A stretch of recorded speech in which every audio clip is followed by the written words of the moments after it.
Somewhere in England, Canada's paratroops demonstrate how well they've mastered their difficult job and express their determination to put victory first.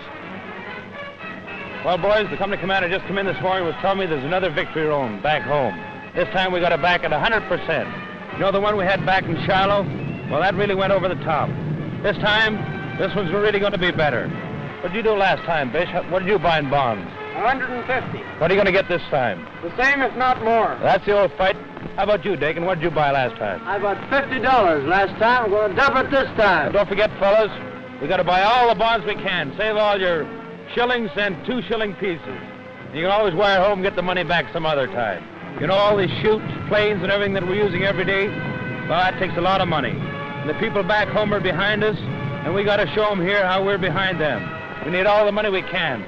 We got to do the job 2 ways, drop them from the air and back it up 100%. Don't forget, this time it's a case of put victory first.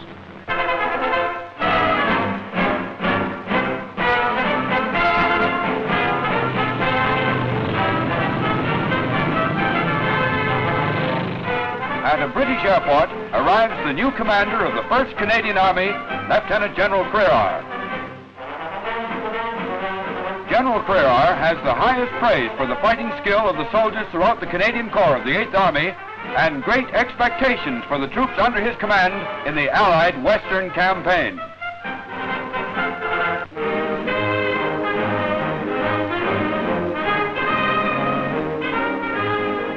One of the problems for the boys in the front line in Italy is keeping clean. A well-camouflaged mobile laundry unit operates just a few miles behind the line. Anywhere there's a handy pool of water. Blankets at the rate of 8,000 a day are thoroughly washed and dried.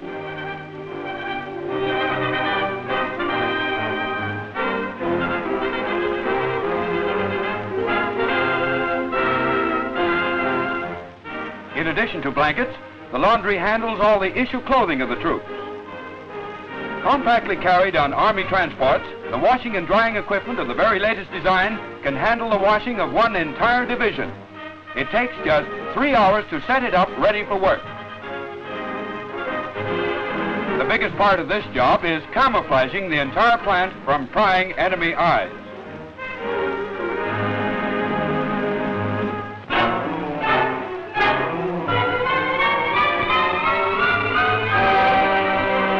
When 2 outposts of a British recce unit got snowbound in a rugged mountain position on the Adriatic front, British Corps headquarters sent out an urgent call for a ski party to carry food and medical supplies to the stranded men. A Canadian armored unit volunteered to leave their tanks and take the skis. The first lap of the rescue is made in trucks and jeeps to a town in the foothills.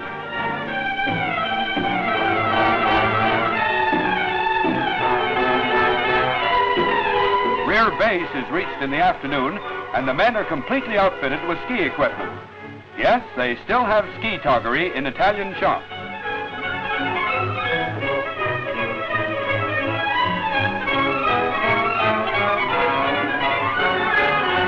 The men hardly have time to fit and wax their skis before they're off again.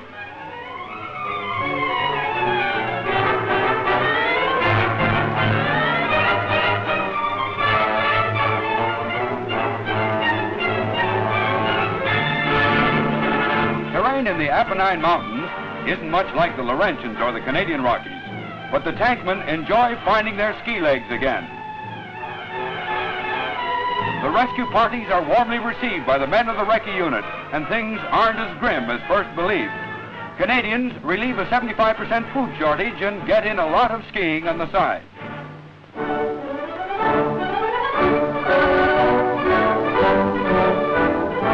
London opens its drive to raise £165 million, her share in the Salute the Soldier Week, with a huge display of arms and equipment in historic Trafalgar Square. Beneath the towering column of Britain's great naval commander, London pays tribute to the branch of the service which will bear the brunt of the Second Front.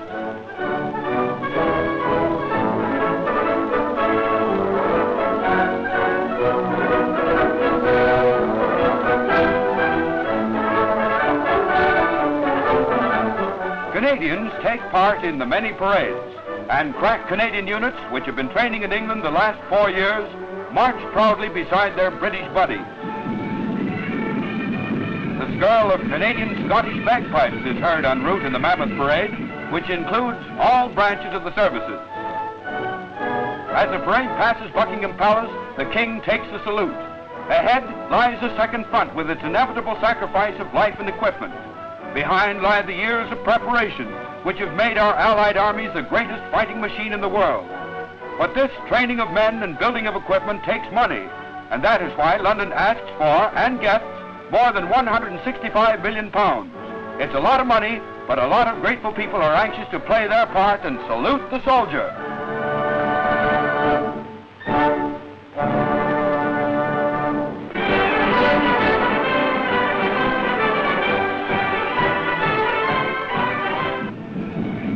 Once again, massed fight bands of the Canadian Highland Regiments herald a rugby match between crack Canadian and American gridiron teams. White City Stadium in London is jammed with more than 60,000 enthusiastic fans, and the Canadians hope to repeat their 16-6 win in the first game. But all we have is the hope.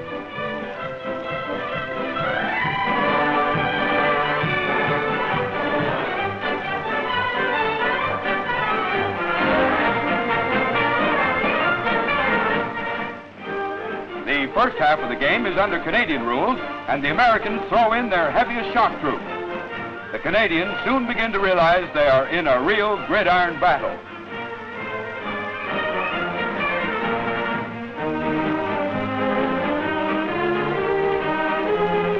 One of the features of the tussle is a 75mm howitzer which booms out each Yankee touchdown. There goes the touchdown, and there goes the gun, and the Canadians are down 5-0 in their half of the game. At halftime, beside the band display, the Doughboys put on a demonstration in mass formation marching, while the Canadians lick their wounds and prepare for the second half, which will be played under American rules.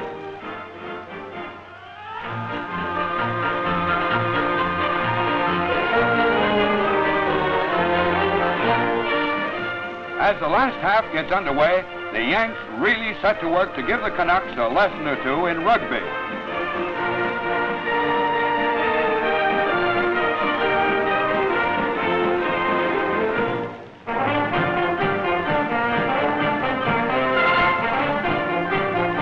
Here's a Canadian kick. Watch the beautiful blocking.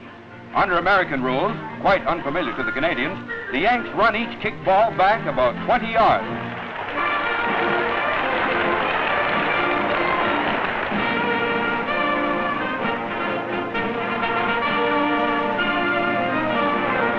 These Canadian players on the bench here look a little worried, but the game isn't over yet, or is it?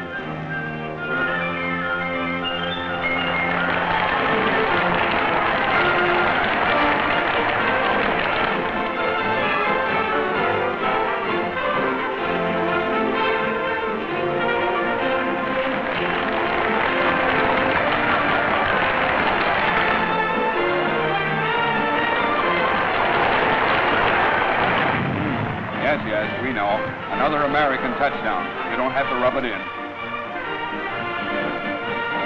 There's just no stopping these Americans. It's their day, and they're out to avenge their defeat in the first game. The game ends 18-0 for the Yanks. 3 touchdowns to nothing.